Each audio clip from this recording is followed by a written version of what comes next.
चल रहा था 29/11/65 प्रातः क्लास।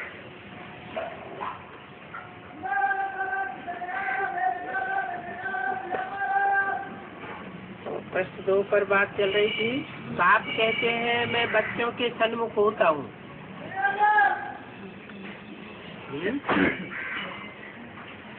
किसके सन्मुख होता हूँ? बच्चों के सन्मुख। माना 500 करोड़ बच्चे नहीं है, 500 करोड़ भी तो बच्चे हैं, लेकिन मैं सबके सन्मुख नहीं होता हूँ। जो मेरे बच्चे हैं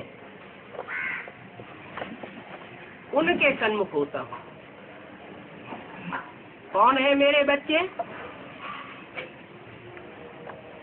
जो मेरे से विमुख नहीं होते हैं, जो पूरे 84 जन्म लेने वाले हैं,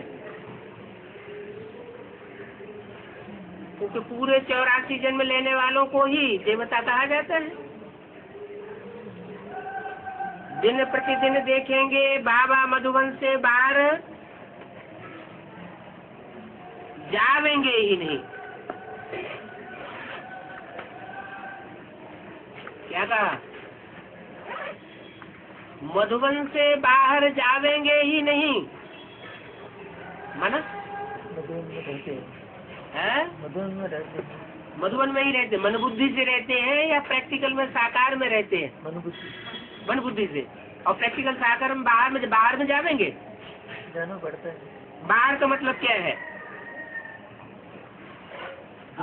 बाहर का मतलब जो ब्राह्मणों के अलावा जो बाहर की दुनिया है, उसमें तो जाने का सवाल ही नहीं। लेकिन यहाँ सन्मुख की बात हो रही है। जो बच्चे मेरे सन्मुख रहने वाले हैं, विमुख नहीं होने वाले हैं, और जिनकी मन बुद्धि मधुबन में धरी रहती है, दुनिया से बुद्धि योग टूटा हुआ है, मैं उन बच्चों के सन्मुख होता हूँ और उनसे बाहर नहीं जाता हूँ। इसलिए 4 साल पहले की अव्यक्तवाणी में बोला था, दुनिया की नजरों से बाप दादा ओझल हो गए और बच्चों के सामने प्रत्यक्ष हो गए। इस दुनिया में रखा ही क्या है? जो बाहर की दुनिया है, जो बाप के विमुख होती है, वो तो दुखदाई दुनिया है। मेरे बच्चे 84 जन्म लेने वाले देव आत्माएं हैं, देने के स्वभाव वाले हैं, किसी से लेने की इच्छा करने वाले नहीं हैं। इसलिए ऐसे दाता के बच्चे, दाता बच्चों से मैं सन्मुख होकर के मिलता हूँ, मधुबन में मिलता हूँ। शिव बाबा कहते हैं हमको स्वर्ग में जाने अथवा देखने की खुशी नहीं है। न तो स्वर्ग देखने की मुझे खुशी है और न जाने की खुशी है। खुशी किस बात की है? बच्चों से सन्मुख मिलने की खुशी है। जो बच्चे मेरे से विमुख न होने वाले हैं, उन बच्चों से मिलने की मेरे को खुशी है। मुझे स्वर्ग में जाने की कोई खुशी नहीं है। स्वर्ग देखने की भी खुशी नहीं है। तो बताओ फिर इस दुनिया में हम कहाँ जावेंगे? स्वर्ग देखने की भी खुशी नहीं, जाने की भी खुशी नहीं। जो विमुख होने वाले बच्चे हैं उनसे भी नहीं मिलता हूँ, तो बताओ फिर मैं कहाँ जाऊंगा? जो सन्मुख रहने वाले बच्चे हैं जो कभी विपरीत नहीं होते हैं, उन बच्चों के पास ही जाऊंगा। मेरा पार्ट ही ऐसा है। पतित दुनिया में आता हूँ। कहते हैं 7 वंडर ऑफ द वर्ल्ड, परंतु वो सब मनुष्य के बनाए हुए हैं। ताजमहल को, चीन की दीवार को, झूमती मीनारों को, वंडर ऑफ द वर्ल्ड कहते हैं, लेकिन वो मनुष्यों के बनाए हुए वंडर हैं। उनमें कोई स्वर्ग नहीं होता है। जो the best wonder of the world तैयार होता है, वो मैं बनाता हूँ, वो है स्वर्ग। भले 7 वंडर तैयार होने के बाद लास्ट में वो वंडर आता है। स्वर्ग पीछे आता है, पहले मनुष्यों के बनाए हुए वंडर सामने आते हैं।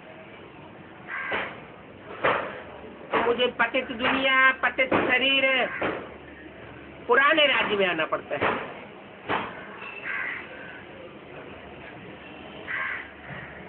जाते भी हैं दूर देश का रहने वाला, आया देश पर आए, इस अर्थ को तुम ही समझ सकते हो। पराए देश में आता हूँ, पराए राज्य में आता हूँ। जिस दुनिया में आता हूँ तो दुनिया में मेरा राज्य नहीं होता।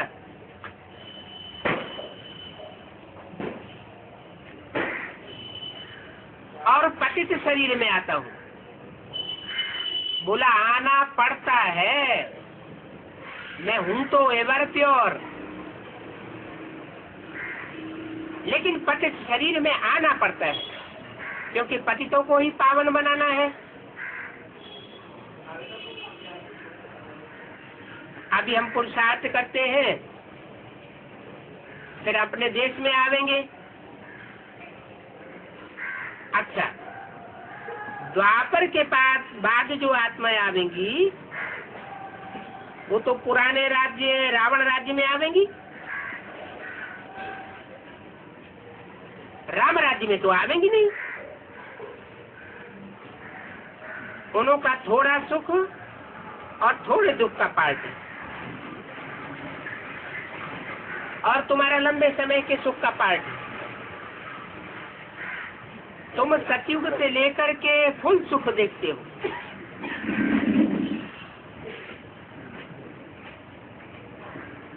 हर एक को अपना अपना पार्ट मिला हुआ है। तो ये बातें बाप बैठ तुम बच्चों को रोज समझाते। मैं कैसे धर्म की स्थापना करता हूँ, और जो सब आते हैं, मैं देवी देवता धर्म की स्थापना करता हूँ।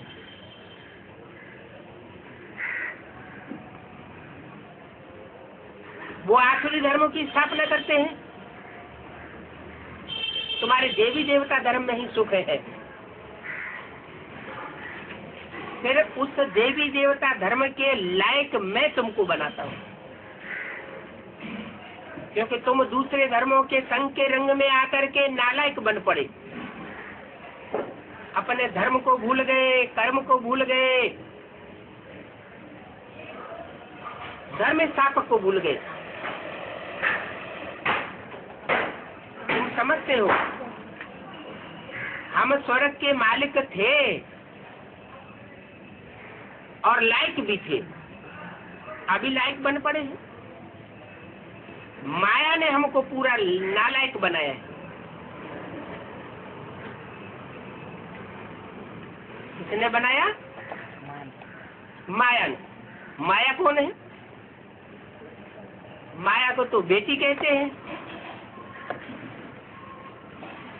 काम, क्रोध, लोभ, मोह, अहंकार,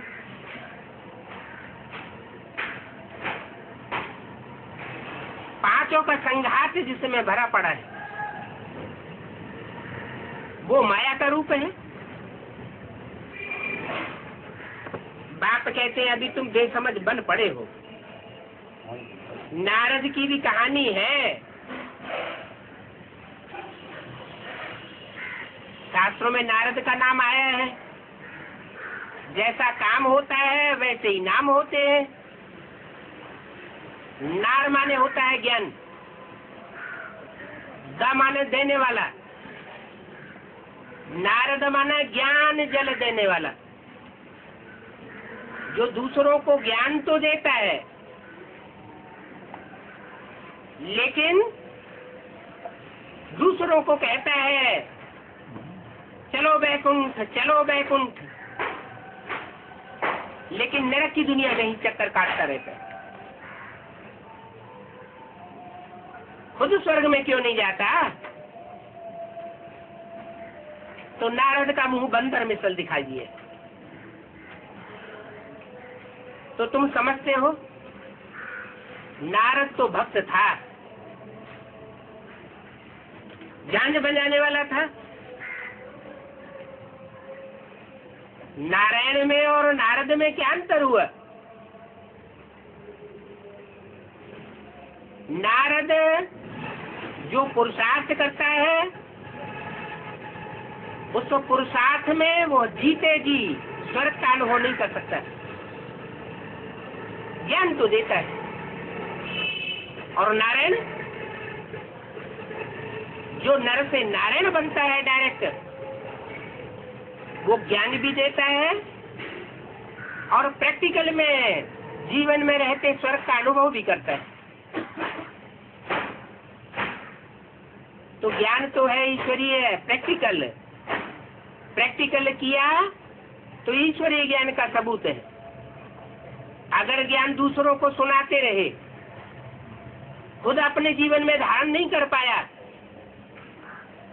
तो वो रावण का ज्ञान हो जाता है। भक्ति रावण से आती है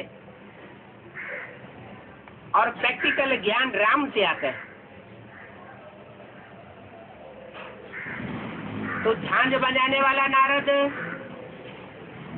लक्ष्मी को कैसे वरेगा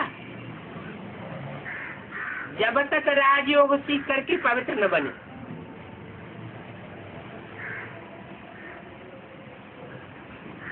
तो कौन हुए नारद और कौन हुआ नारायण?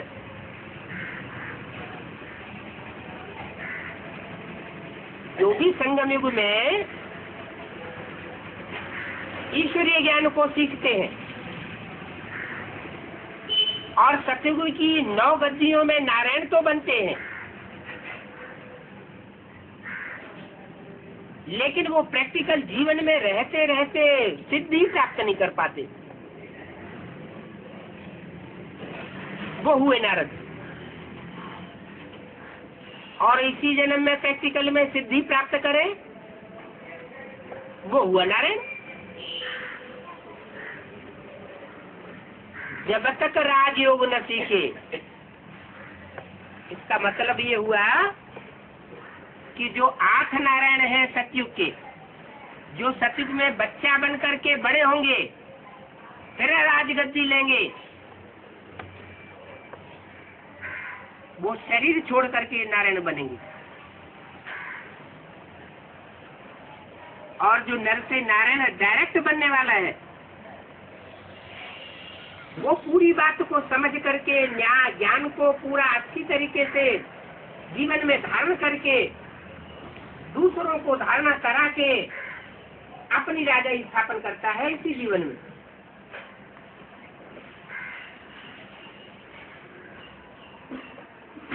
तो वो राजयोग नहीं सीख पाते। अब सवाल पैदा होता है, जब वो राजयोग नहीं सीख पाते तो सतयुग के अगले जन्म में जाके नारायण कैसे बनते हैं? वो शरीर छोड़ने के बाद हम बच्चों के शरीर में प्रवेश होकर के ज्ञान भी सीखते हैं और प्रैक्टिकल धारणा भी करती है वो आत्मा। जब तक राजयोग सीख करके प्रैक्टिकल धारणा न करें, तब तक वो नारायण बनने के काबिल अगले जन्म में भी नहीं बन सकते। हाँ, नंबर बात का हो जाता है। यहाँ तो शरीर सबके भ्रष्टाचारी है, माने शरीरों से भ्रष्ट आचरण करने वाले हैं। शरीर में ही इंद्रियां होती हैं, भ्रष्ट इंद्रियां भी होती है, श्रेष्ठ इंद्रियां भी होती है। देवताएं श्रेष्ठाचारी कहे जाते हैं क्योंकि श्रेष्ठ इंद्रियों से आचरण करते हैं। वहां संतान भ्रष्ट इंद्रियों से पैदा नहीं होती। जैसे भारत में मोर का मिसाल देते हैं, मोरनी मोर का आंसू पीती है और उससे उसका गर्भ रह जाता है। उस मोर की पूंछ कृष्ण के मस्तक में लगाई जाती है, जिम्मेवारी का ताज बनाकर लगाई जाती है। इसका मतलब हुआ श्रेष्ठ इंद्रियों से आचरण करने की जिम्मेवारी कृष्ण ने पहले पहले धारण की।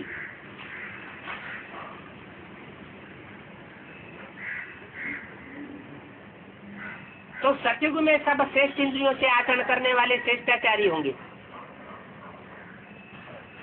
अभी तो सब भ्रष्टाचारी है। पतित दुनिया में कोई भी श्रेष्ठाचारी नहीं और पावन दुनिया में कोई भी भ्रष्टाचारी नहीं होता। इस दुनिया में सब भ्रष्टाचार से पैदा हुए, भ्रष्ट इंद्रियों की औलाद हैं।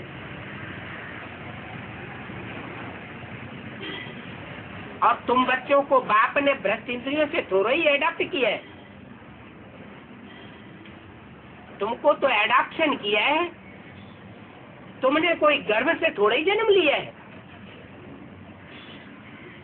तो एडॉप्शन तो मुख से होता है या गोद में लेने से होता है। बाप बच्चे को माँ की गोद में देता है, अथवा तुम मुखवंशावली ब्राह्मण बनते हो।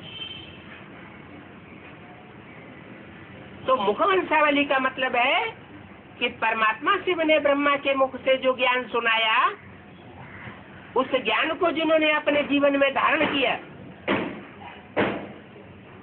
वो हुए श्रेष्ठाचारी मुखवंशावली ब्राह्मण। और ब्राह्मणों में भी दूसरी कैटेगरी है, जैसे शास्त्रों में नीचे आचरण करने वाले ब्राह्मण भी दिखाए गए हैं, रावण, कुंभकर्ण, मेघनाथ जैसे। वो मिसाल मुखवंशावली ब्राह्मणों की नहीं है, सुखवंशावली ब्राह्मणों की है। वो ब्रह्मा की गोद को ही ज्यादा प्यार करते रहे। जो ब्रह्मा की गोद को प्यार करने वाले हैं, वो ब्रह्मा के चेहरे को और रूप को याद करने वाले बने। तो उन्होंने चित्रों को रखना शुरू कर दिया। भक्ति मार्ग में जड़ चित्रों को रखा जाता है, ज्ञान मार्ग में तो बाप प्रैक्टिकल में आकर के पाठ बजाते हैं। यहाँ जड़ चित्रों को रखने की दरकार याद करने के लिए नहीं है, दूसरों को समझाने के लिए हम दिखाएं त्रिमूर्ति के चित्र में, ये बाप है, ये दादा है, वो दूसरी बात है। तो तुमको ये नहीं कहेंगे कि तुम भ्रष्टाचार से अडॉप्ट हुए, तुम तो मुखवंशावली हो। परमात्मा बाप ने ब्रह्मा के मुख से जो ज्ञान सुनाया, उस ज्ञान को जीवन में धारण करके तुम बाप के बने हो।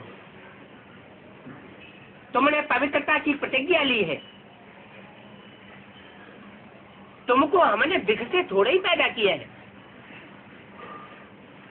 विषय विकारी दुनिया से तुमको जन्म नहीं दिया है, तुमको तो ज्ञान से जन्म मिला है। एक तरफ है ज्ञान अमृत और दूसरी तरफ है विख, विषैली दुनिया। विषय दुनिया की पैदाइश ही होती है द्वापर युग से।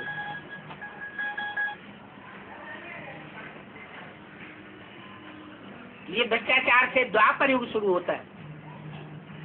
ये बड़ी समझने और समझाने की बातें हैं कि द्वापर युग और कलयुग को भ्रष्टाचारी दुनिया क्यों कहा जाता है और सतयुग और त्रेता को श्रेष्ठाचारी दुनिया क्यों कहा जाता है। क्यों कहा जाता है? क्योंकि देवताएं श्रेष्ठ इंद्रियों का आचरण करते हैं सृष्टि निर्माण के लिए, और आसुरी मनुष्य दस इंद्रियों का इस्तेमाल करते हैं। ये रचयिता और रचना की नॉलेज है, रचयिता बाप खुद आकर के देते हैं। इस सृष्टि का रचयिता जो सुप्रीम सोल है, वो मनुष्य सृष्टि के पिता में प्रवेश करके रचयिता का पार्ट बजाता है। पहले पहले देवताओं की सृष्टि रचता है। कौन हुआ रचयिता और कौन हुई उनकी रचना? रचयिता भी एक है तो पहली रचना भी जरूर एक होगी। रचयिता है बाप स्वयं और रचना है कृष्ण बच्चा। जो बच्चा है वो ज्ञान की गहराइयों को नहीं समझ सकता, तो वो सतयुग में जाकर के नारायण बनता है। 16 कला संपूर्ण नारायण बनता है। भोला बच्चा है, छल छिद्र कपट नहीं है उस आत्मा में, स्नेह का आधार है, इसलिए 16 कला संपूर्ण बनता है। जब रचना है फर्स्ट क्लास, तो उसका रचयिता भी साकार में होना चाहिए, नहीं तो कृष्ण का जन्म कहाँ से होगा? रचयिता बाप को कहा जाता है, तो कृष्ण को जन्म देने वाला रचयिता बाप कौन हुआ? इसलिए मुरली में बोला है राम बाप को कहा जाता है, कृष्ण तो बच्चा है। माने बच्चा है, परमात्मा से बने उस बच्चा बुद्धि आत्मा के द्वारा जो भी वाणी चलाई, उस वाणी के गुह्यार्थ को वो नहीं समझ सकती आत्मा। कौन समझता है? जो उसको सतयुग में कृष्ण जन्म देने का निमित्त बनेगा, वो ही उस ब्रह्मा के मुख से बोली हुई वाणी के गुह्यार्थ को समझ सकता है, और वही बाप टीचर सदगुरु का साकार प्रैक्टिकल रूप बन सकता है। इसलिए मुरली में आया, मैं तो एक ही हूँ, मैं बाप भी हूँ, टीचर भी हूँ और सदगुरु भी हूँ। सदगुरु साकार को कहा जाता है, अकाल मूर्त को कहा जाता है। अकाल मूर्त माना जिसको काल खा नहीं सकता, मूर्त माना जो मूर्ति वाली साकार हो, जिसकी मूर्ति बनाई जा सके, बिंदु की बात नहीं है। तो वो सुप्रीम सोल बाप आकर के राम के चोले में प्रवेश करके ब्रह्मा के द्वारा बोली हुई वाणी का जब अर्थ बताता है, तो अर्थ सहित बुद्धि में बात बैठने से पूरी धारण की जा सकती है। जिस बात को सुना और उसका अर्थ ही नहीं समझा, तो जीवन में धारणा नहीं हो सकती। शास्त्रों में कितनी अच्छी अच्छी बातें बताई हैं, लेकिन जीवन में धारणा क्यों नहीं होती? ऐसे नहीं कि शास्त्रों में सब अगड़म बगड़म ही है, अच्छी बातें भी हैं, लेकिन जीवन में धारणा क्यों नहीं हुई? 2500 साल से शास्त्र सुनते चले आए, कारण क्या हुआ? क्योंकि जो भी शास्त्र सुनाए जा रहे हैं, उन शास्त्रों में पढ़ने से सुनने से समझना नहीं हो सका। उन शास्त्रों का जो अर्थ है, जो सत्यता है, वो परमात्मा बाप खुद ही आकर के बताते हैं। इसलिए मान्यता भी है, या समझ है कवि या समझ है रवि।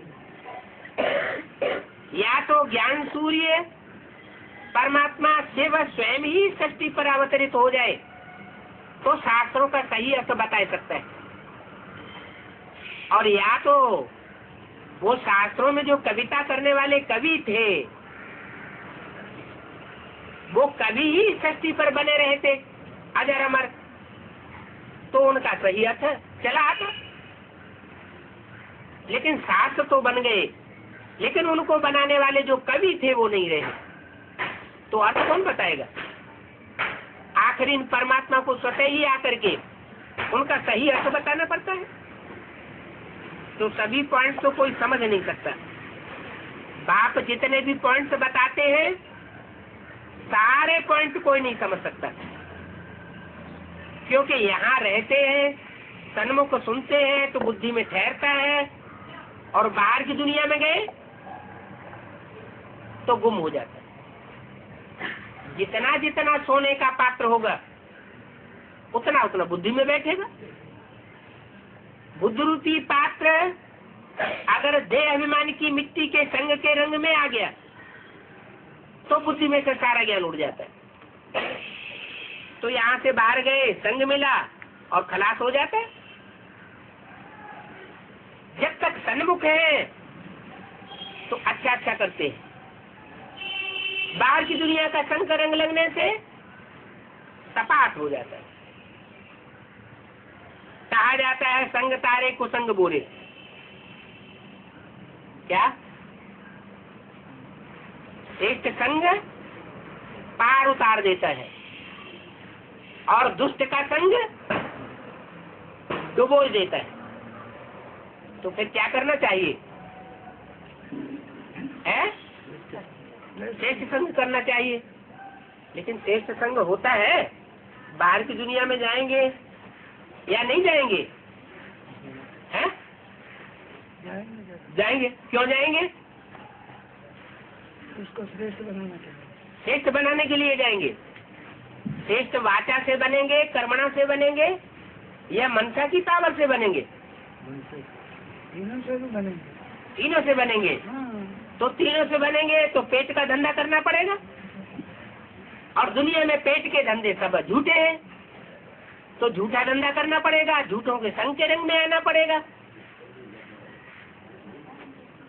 तो रिजल्ट क्या होगा? जो अभी तक होता आया। इसलिए बाप कहते हैं कि मैं परम धाम को तुम बच्चों के लिए इस सृष्टि पर उतार दूंगा, या तुम बच्चे अपने पुरुषार्थ से ऐसी स्टेज बनाओगे कि परम धाम की जो निराकारी निर्विकारी निसंकल्पी स्टेज है, निर्विकारी स्टेज है, वो तुम इस सृष्टि पर अनुभव करेंगे। कब करेंगे?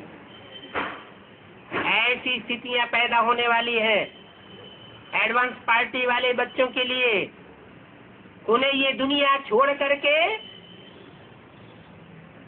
आबू अब्बा के घर में पहुंचना ही पड़ेगा। धंधाधोरी से बुद्धि योग त्यागना पड़ेगा। और जब संगठित होकर के ऐसे वाइब्रेशन में पहुंचेंगे जहां दुनिया के संग का रंग नहीं लगेगा, तो परम धाम जैसी निराकारी निर्विकारी निरहंकारी स्टेज बनेगी। इसलिए बाप कहते हैं मैं तुम बच्चों को साथ लेकर के जाऊंगा,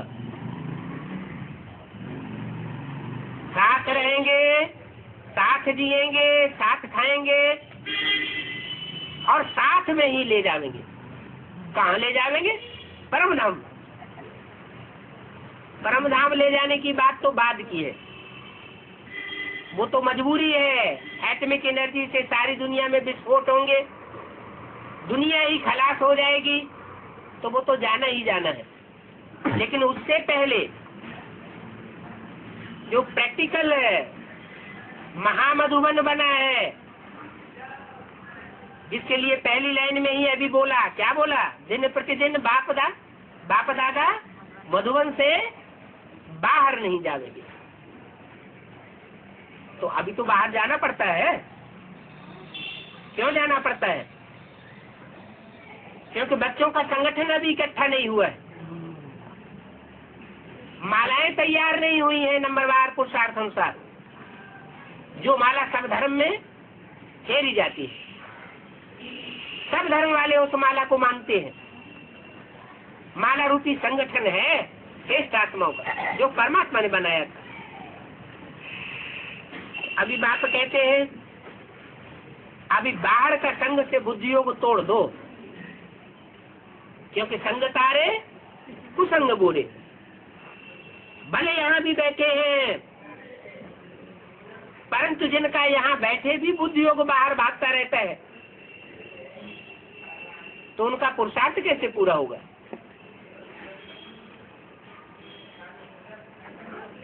ज्ञान नहीं है तो संग दोष में गिर पड़ते हैं। बाहर की दुनिया में जाने से ज्ञान भी उड़ जाता है। कोई भी किसी में आदत है तो उनका संग करने से वो असर झट निकल पड़ता है। किसी की बुरी आदत है और उसका संग का रंग हमने किया तो वो रंग हमको जरूर लगेगा। यह है बाप का संग।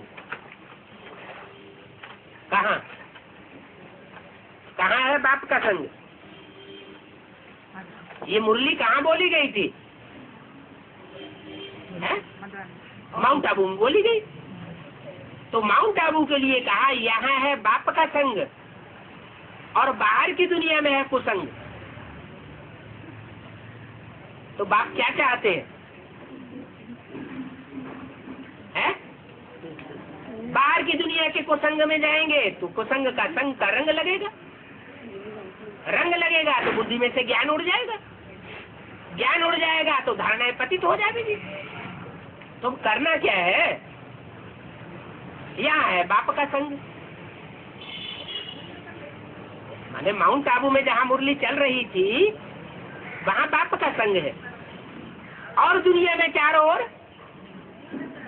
आसुरी कुसंग है।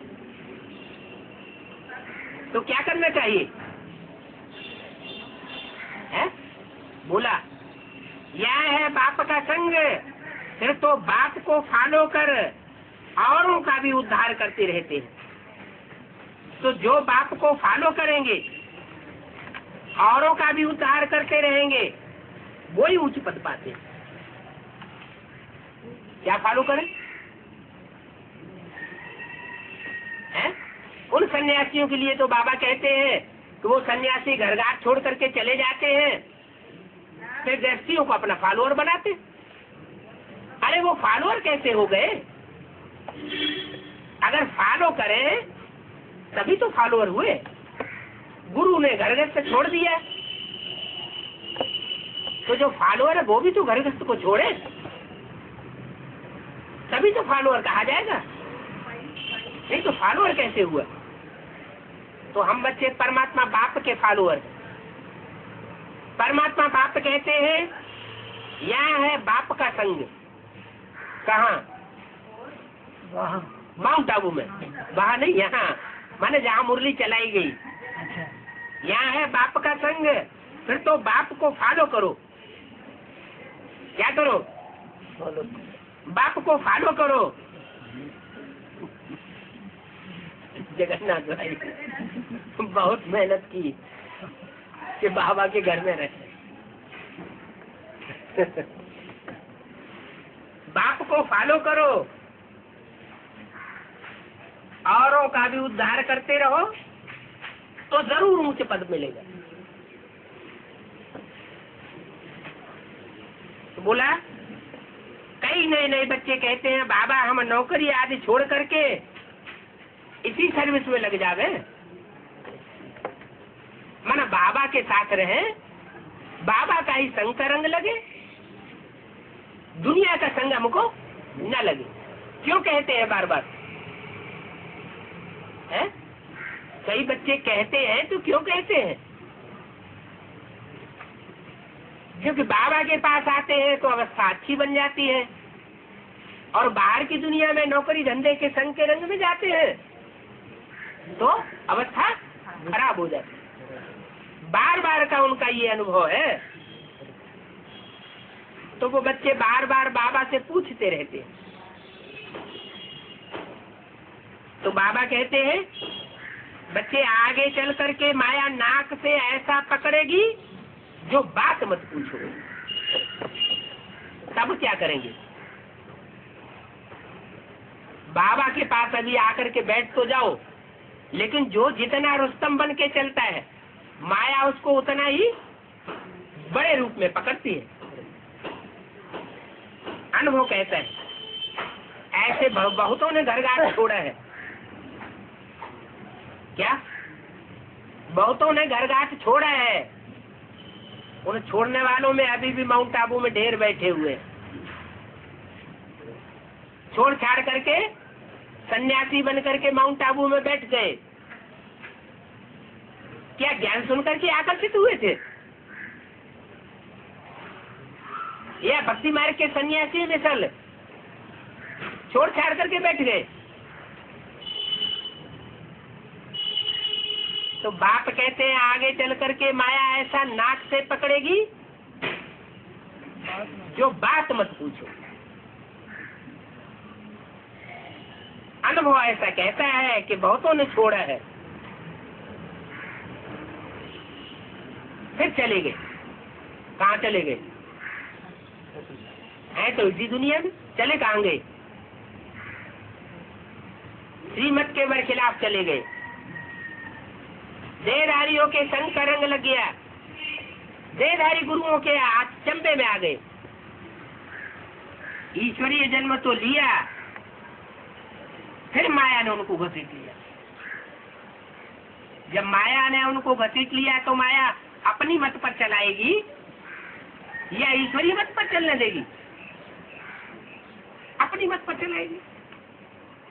बड़े अच्छे अच्छे बच्चों को माया एक ही भूसा लगाए बेहोश कर देती, जिनका बुद्धियोग बाहर भटकता रहता है। बाहर की दुनिया जैसी है वैसी ही दुनिया में रहने वाले बन जाते हैं। बाहर की दुनिया वाले महल माड़ियां अटारियां बनाने में लग जाते हैं, ऐसे उनकी बुद्धि भी महल माड़ियां अटारियां बनाने में लग जाती है। जैसे दुनिया वाले हॉस्पिटल स्कूल आदि खोलते रहते हैं, वैसे उनकी भी बुद्धि हॉस्पिटल बुद्धि आदि स्कूल आदि और हॉस्पिटल खोलने में लग जाती है। तो बाहर की दुनिया वालों में और जो बेहद की दुनिया बाप स्थापन कर रहे हैं, उसमें अंतर क्या हुआ? तो बुद्धियों को बाहर भटक जाता है, पुराने संबंधियों जैसे चल पड़ते हैं। इसलिए बाबा कहते हैं बुद्धियोग देहधारियों से जास्ती मत लगाओ। ये बाबा भल तुम्हारा कितना भी प्यारा है। क्या कहा? ये है बाबा। कौन सा बाबा? ब्रह्मा बाबा। ब्रह्मा, जिसके मुख से मुरली चलाई जा रही थी। ये बाबा भल तुम्हारा कितना भी प्यारा है, तो इसमें भी बुद्धियोग मत लगाओ। माना वो देहधारी हुआ या निराकारी स्टेज वाला हुआ, वो भी देहधारी हुआ। सूक्ष्म देहधारी वो तो बाद में बना, लेकिन जिस समय मुरली चल रही थी उस समय की बात है। तो देहधारी में बुद्धि मत लगाओ। बाप को याद करेंगे तो विकर्म विनाश होंगे, अगर बाप को याद नहीं करेंगे तो विकर्म विनाश नहीं होंगे। कोई भी शरीरधारी में प्यार मत रखो। सत्संगों में सब देहधारी ही सुनाते हैं। क्या कहा है? और जितने भी सत्संग हैं उनमें सब देहधारी भी सुनाते, दो देहधारी ही सुनाते हैं। और यहाँ सुनाने वाला कौन है? चलो ब्रह्मा के तन में ही सुनाता था, लेकिन सुनाने वाला कौन था? निराकारी।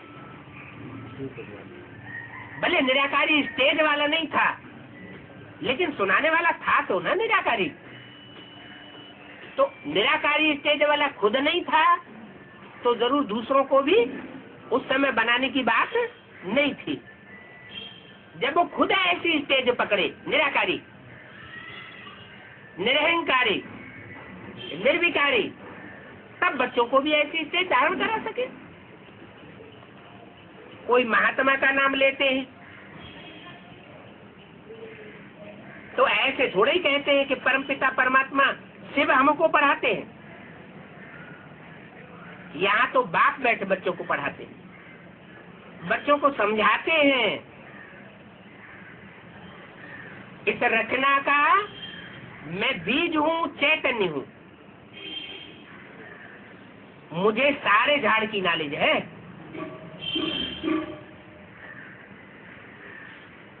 वो तो जड़ बीज होता है, उसमें सारा झाड़ समाया हुआ होता है, लेकिन वो जड़ झाड़ होता है। और ये चैतन्य मनुष्य सृष्टि का झाड़, तो जरूर इसका जो बीज होगा वो भी चैतन्य होगा। ये 500-700 करोड़ पत्तों वाला झाड़ है, पत्ते पत्ते ही होते हैं, पत्तों में वृक्ष नहीं समाया हुआ होता है, लेकिन बीज में सारा वृक्ष समाया हुआ होता है। जैसे गीता में भी कहा है, न अहम तेसु ते मयि, मैं पत्तों में समाया हुआ नहीं हूँ, टाल टालियों में समाया हुआ नहीं हूँ, लेकिन वो टाल टालियां, पत्ते आदि, फल आदि, फूल आदि सब मेरे में समाये हुए। माना इसका क्या मतलब हुआ? इसका मतलब हुआ कि जो इस मनुष्य सृष्टि का बीज है, उस बीज में हर धर्म के, हर मतों के, हर समय के संस्कारों के पार्ट उस बीज में समाये हुए।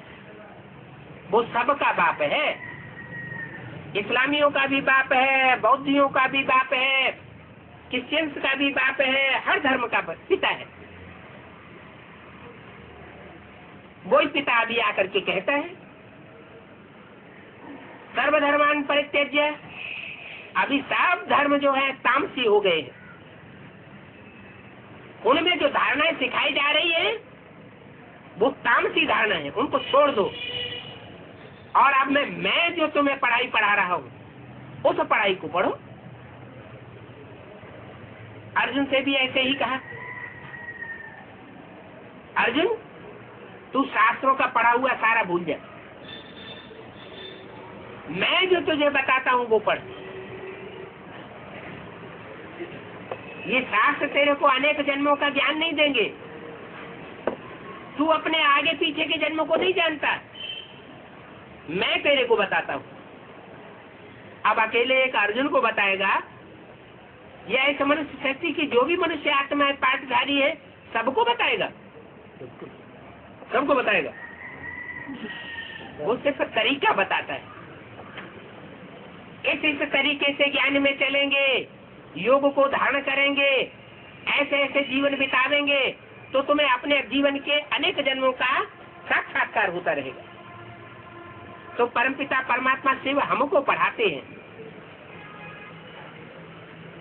बाप बच्चों को समझाते हैं कि मैं चैतन्य बीज हूँ, मैं कोई जड़ बीज नहीं हूँ। चैतन्य होगा तो उसकी परिभाषा क्या होगी? चैतन्य माना बोलता और चालता, चलने वाला भी हो और बोलने वाला भी। वो जड़ बीज तो न बोलता है न चालता है, ये तो चैतन्य बीज है। समझने वाला भी है और समझाने वाला भी है। बुद्धिमानों की बुद्धि है तो समझाएगा क्यों नहीं? बुद्धि का विषय है समझना और समझाना, बाकी इंद्रियों का विषय है सुनना और सुनाना। मुझे सारे झाड़ की नॉलेज है। सारा झाड़ माना जो भी इस्लामी बौद्धिक क्रिश्चियन आदि हैं, सबके स्वभाव संस्कार को मैं जानता हूँ। वो तो जड़ बीज होते हैं। चैतन्य होता तो सुनता, मेरे से झाड़ कैसे निकलता है वो सुनता। मैं शक्ति का चैतन्य बीज, ज्ञान सागर नॉलेज बोलूं, मेरे में क्या नॉलेज है ये दुनिया में कोई नहीं जानती। मुझ बीज में जरूर झाड़ की आज मध्यंत की नॉलेज होगी। ये है बेहद की बात। क्या कहा? मुझ बीज में, कौन सा बीज? परमधाम में रहने वाला बीज या साकार सृष्टि पर रहने वाला बीज? जो पूरे 84 जन्म लेने वाला है, उस बीज की बात है। जो मनुष्य शक्ति का पिता है, आत्माओं का पिता नहीं है। आत्माओं का पिता उसमें प्रवेश करता है। जब प्रवेश करता है तब उसे अनेक जन्मों की अपनी भी नॉलेज होती है और दूसरों को भी उस पिता से अपनी नॉलेज होती है। तो ये बीज ही अलग है। ऐसे थोड़े मनुष्यों की बीज जानवरों के बीज में जाएगी, या मनुष्य 84 लाख योनियों में जाएगा। जो भी बीज होता है उसमें जैसे भी संस्कार होते हैं वैसा ही उसमें से झाड़ निकलता है। बैंगन का बीज आम का तो नहीं बन जाता, बंदर का बीज मनुष्य का तो नहीं बन जाता। उन्होंने डार्विन थ्योरी बना दी कि मनुष्य पहले बंदर था। ये सब झूठी बातें हैं। इतनी भी बुद्धि मनुष्यों में नहीं है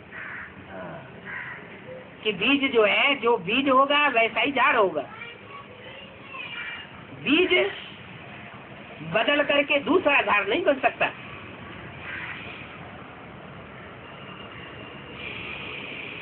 तमो प्रधान राज्य है तो इसका जरूर भवता होगा। कितने बड़े बड़े नाम रखवाते हैं, ज्ञानेश्वरानंद, गंगेश्वरानंद, लेकिन आनंद तो कोई भी नहीं मिलता। नाम रखवा लेते हैं, जो भी है सब कागविष्ठा समान सुख भोगने वाले हैं। खुद सन्यासी भी कहते हैं इस सृष्टि में जो भी सुख है वो सब कागविष्ठा समान सुख है। कागविष्ठा का मिसाल क्यों दिया है? मनुष्य जो खाते हैं उसमें से जो रस निकलता है उससे मनुष्यों का खून मांस मंजा बनता है, और जो कचरा है वो मनुष्यों की विष्ठा कही जाती है। उस विष्ठा को कौआ खाता है। उस कचड़े को जिसमें कोई तंत्र नहीं रहता उसे कौआ खाता है, और जो कौए का खाया हुआ है उससे जो खून मांस मज्जा बनता है और उसके बाद जो बचता है रस, उसको कहते हैं कागविष्ठा। तो आज की मनुष्य सृष्टि के जो सुख है, दैहिक सुख, वो कागविष्ठा समान सुख है। दैवी मनुष्यों की जो रचना हुई थी सत्युग त्रेता में, वो श्रेष्ठ सुख थे। श्रेष्ठ इंद्रियों से भोगे जाने वाले ऐसे सुख थे जो क्षण भंगुर नहीं थे। देवताएं 24 घंटे में आनंद ही आनंद में रहते, उनको दुख कभी होता नहीं, उनको निद्रा कभी होती नहीं। और द्वापर से जो सुख हुए वो मानवीय सुख हुए। जो मानवीय सुख है वो भी कलयुग में आकर के नष्ट हो गए। कलयुग कलाहीन है। जो युग है ही कलाहीन, तो उसमें कलाएं न होने की वजह से सुख भी नहीं रहता। अभी तो ये कलयुग का अंत समय चल रहा है। इसमें सारे ही शरीर तमो प्रधान हो चुके हैं। शरीर में सात्विकता होती है तो शक्ति होती है। शरीर के 5 तत्व तामसी बन जाते हैं तो तामसी होने के कारण क्षण भंगुर सुख रह जाता है।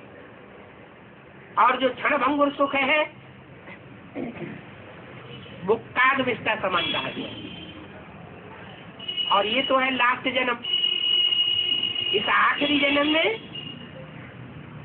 सुख अंश मात्र रह जाता है, बाकी सारा रिजल्ट में दुखी ही मिलता है ही सारी दुनिया पतित, तो सुख कहां से आएगा? स्वर्ग का नाम तो भूलता ही नहीं, क्योंकि वहां पतितपना होता ही नहीं। वहाँ शक्ति क्षीण होगी क्या? दृष्टि पतित होगी क्या? वाचा से कोई अपशब्द निकलेगा क्या? या तो शक्ति भी क्षीण होती है, दृष्टि भी पतित बनती है, वाचा भी ऊपर नीचे हो जाती है, तो रिजल्ट में दुख मिलता है। तो पतित दुनिया में हर प्रकार की शक्ति का पतन होता रहता है। पतन होने से मनुष्य सुखी नहीं हो सकता। स्वर्ग का नाम तो कोई भी नहीं भूलता। हिंदू लोगों से स्वर्ग कहते हैं, क्रिश्चियन लोगों से पैराडाइज के नाम से याद करते हैं, मुसलमान लोगों से जन्नत के रूप में याद करते हैं। शास्त्र में लिखा हुआ है, मुसलमानों के शास्त्र में भी उसका गायन है, क्रिश्चियंस के शास्त्र में भी पैराडाइज का गायन है। लिखा हुआ है क्राइस्ट से 3000 साल पहले भारत में पैराडाइज था, लॉर्ड कृष्ण का राज्य था। तो कोई भी नहीं भूलता स्वर्ग को। इतने सुख घनेरे तुम बच्चों को मिले थे, क्यों? दूसरे धर्म वालों को तो भूल जाना चाहिए। भारत में भगवान आता है तो भारतवासियों को याद रखना चाहिए स्वर्ग।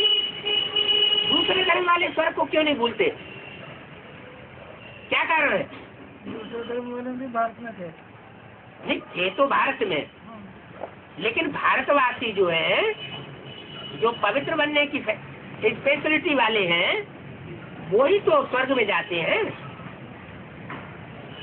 दूसरे धर्म की आत्मा स्वर्ग में जाती है क्या? है? नहीं जाती है? हर धर्म में, हाँ, हर धर्म में श्रेष्ठ आत्माएं भी हैं और भ्रष्ट आत्माएं भी। चाहे वो सनातन धर्म हो, हिंदू धर्म हो, और चाहे क्रिश्चियन धर्म हो, और चाहे वो आर्य समाज हो या सिख धर्म हो, हर धर्म में श्रेष्ठ और भ्रष्ट आत्माएं होती है। क्यों? क्यों होती है? नहीं, क्योंकि देवी देवता सनातन धर्म की ही आत्माएं कन्वर्ट होते होते होते दूसरे धर्म में जाती है, और वो संघ के रंग में आकर के सबसे जास्ती पतित बन जाती है। जो अष्ट देव थे वो संघ के रंग में आते आते एकदम विदेशी बन जाते हैं। तो परमात्मा जब आता है तो हर धर्म से श्रेष्ठ आत्माओं को चुनता है, शक नहीं करता है। उन श्रेष्ठ आत्माओं को बैठ करके ज्ञान सुनाता है, समझाता है, और विदेशी ही बाप को पहले पहचानते हैं। भारतवासी हैं वो इतने जट बुद्धि हो जाते हैं कि भगवान की बात को समझ नहीं सकते, तो वो विदेशी आत्मा पहले उस बात को पकड़ लेती, क्योंकि जन्म जन्मांतर के उनके अंदर संस्कार भरे हुए हैं देवत्व के। भले संघ के रंग में आकर के नीचे गिर गई तो वो सबसे पहले ऊंची उठती है। आज भी अष्टदेवों का गायन है, वो जन्म जन्मांतर के दाता है। ज्यादा से ज्यादा लंबे समय तक, ज्यादा से ज्यादा जन्मों तक उन्होंने सुख भोगा है। किन्होंने? है अष्टदेवों ने। उन बच्चों से बाप बात करते हैं कि और धर्म के लोग जो है वो तो हाफ, आधा सुख और आधा दुख भोगते हैं इस दुनिया में आने की बात, और तुम बच्चे कम से कम 1/3 दुख भोगते हो और 3/4 पौना हिस्सा सुख भोगते हो। फिर नंबरवार पुरुषार्थम था, बाकी पौना हिस्सा सुख तुम बच्चे जरूर भोगते हो। तो बोला ये दुनिया पतित है, इसमें सुख कहाँ से आएगा? रोज अखबार में लिखते हैं कि फलाना स्वर्ग में पधारा। अखबारों में ऐसे ही लिख देते हैं स्वर्ग पधारा। कोई स्वर्ग में जाता थोड़ा ही है। जाते तो इसी नरक की दुनिया में जन्म लेते हैं। तो क्यों कहते हैं स्वर्ग पधारा? माना जो मरता है उस मरने को कह देते हैं स्वर्ग पधारा। इसलिए कहावत है बिना मरे गए कोई स्वर्ग में नहीं जा सकता। माना स्वर्ग में जाने के लिए क्या करना पड़े? मरना पड़ा। लेकिन बाप जीते जी तो ब्रह्मा ने शरीर छोड़ दिया, मर गया, तो स्वर्ग में चला गया क्या?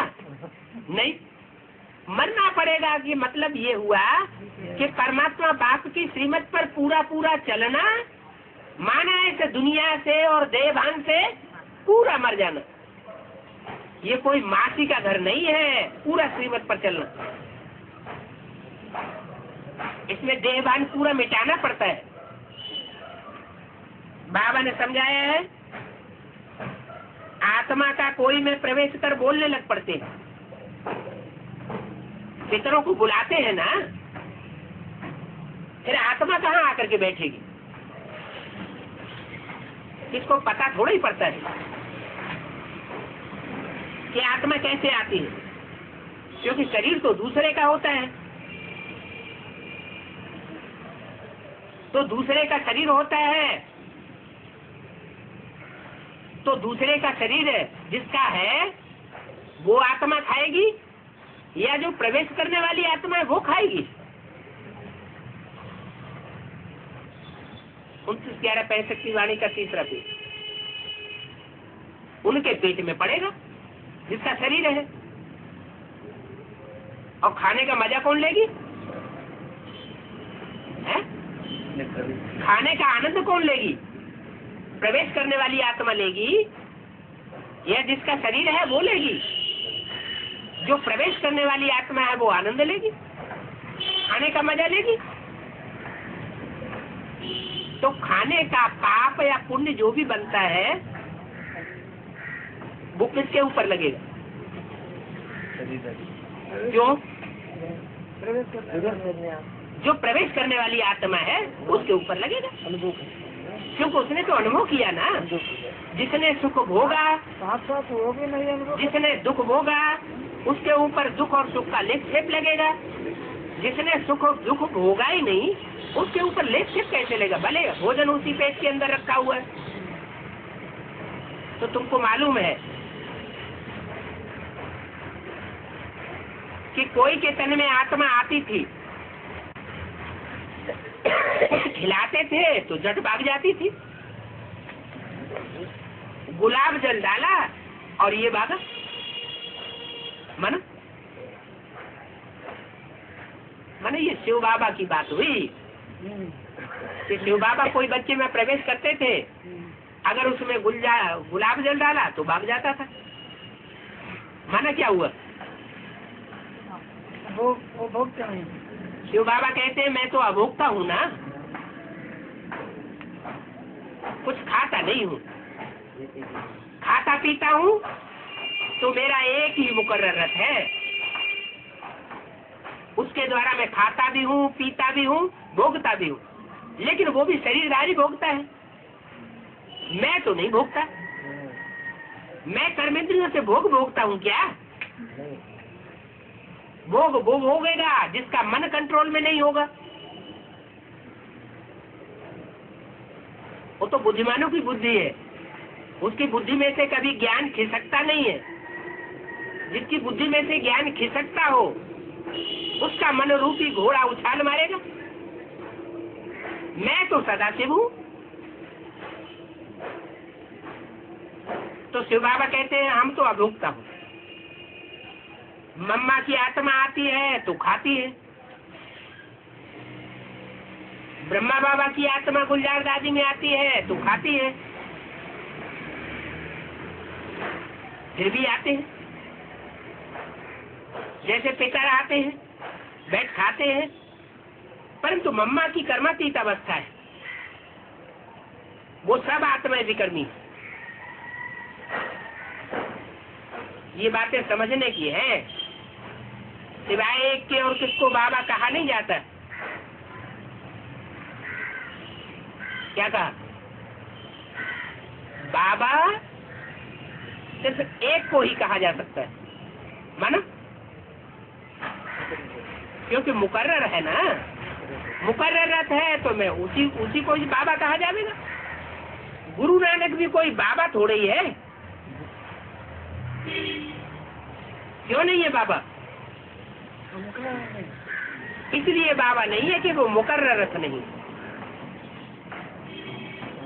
उसमें नानक की सोल ने प्रवेश किया,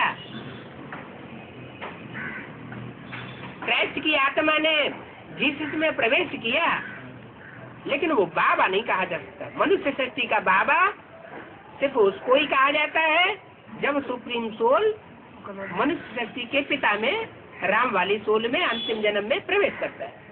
ओम शांति।